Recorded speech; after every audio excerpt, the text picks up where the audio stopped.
Welcome back to Unknown Crime. I'm your host, Layla Johnson.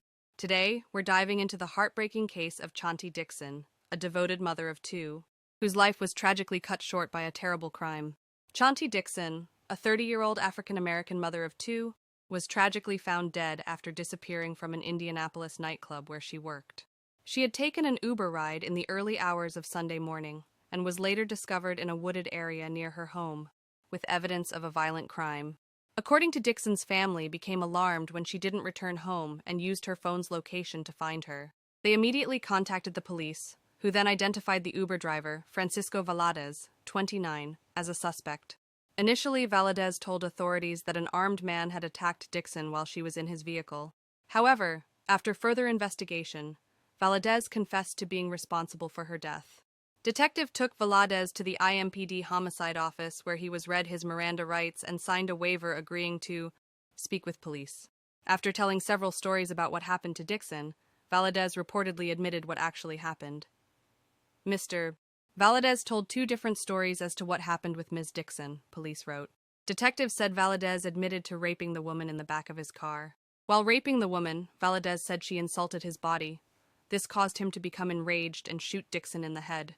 Valadez told police that after the shooting, he drugged Dixon out of his car and placed her lifeless body behind a concrete barrier at the dead end of Wagner Lane. The Uber driver also admitted to trying to have sex with Dixon's dead body, he told the police. Valadez was then taken into custody by IMPD and later booked into the Marion County Jail on a felony murder charge. IMPD officials said Tuesday that more charges can be expected in the case. An initial court hearing has not yet been scheduled in his case. Uber's response. In a statement sent to Fox 59 CBS 4 on Tuesday, an Uber spokesperson confirmed that Valadez has been banned as a driver from the Uber platform. Our hearts break for Ms. Dixon's family and loved ones in the midst of this tragedy, Uber said. The details of this act of violence are atrocious, and we will assist Indianapolis police however we can as they continue to investigate. Uber went on to say that the company is deeply committed to safety and has invested heavily in making its platform safer for customers. These safety measures include hiring teams of law enforcement pros around the globe and adding an emergency button for in-app users, Uber said. In addition to adding the emergency button feature, Uber also said that users have the option to record audio during their trip to ensure safety, can share their trip information with family or friends, and can seek live help from a safety agent in the app. On Saturday, September 14th, family and friends held a balloon release and candlelight vigil for Dixon. Candles spelled out her name, Chanti, and people mourned where the mother was found less than 1,000 feet from her home. Emotions ran high with grief for the woman who touched many lives across the city. My 3 other daughters are taking it hard, Rise Dixon said. We are surviving it. We are a supportive, loving family. Chanti was the love. She was the one who kept us united and having fun. But we're here for her children. They're processing it. With the theme colors being red, people released balloons in the air, and Dixon's 2 children, 13-year-old Dashun and 10-year-old Chianti, were grief-stricken. Young hates that the killing was seemingly random and senseless.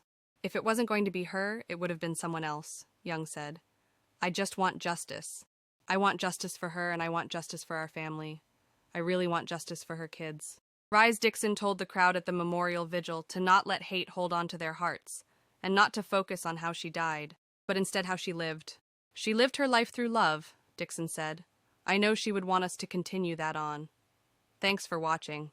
This was a sad and tragic crime, and it's a powerful reminder to always be cautious and aware of your surroundings. Whether you're getting into a car with someone you know or a complete stranger, your safety should always come first. While it's difficult to make sense of such senseless acts, we can learn from them by staying vigilant and trusting our instincts. Until next time, stay safe and take care.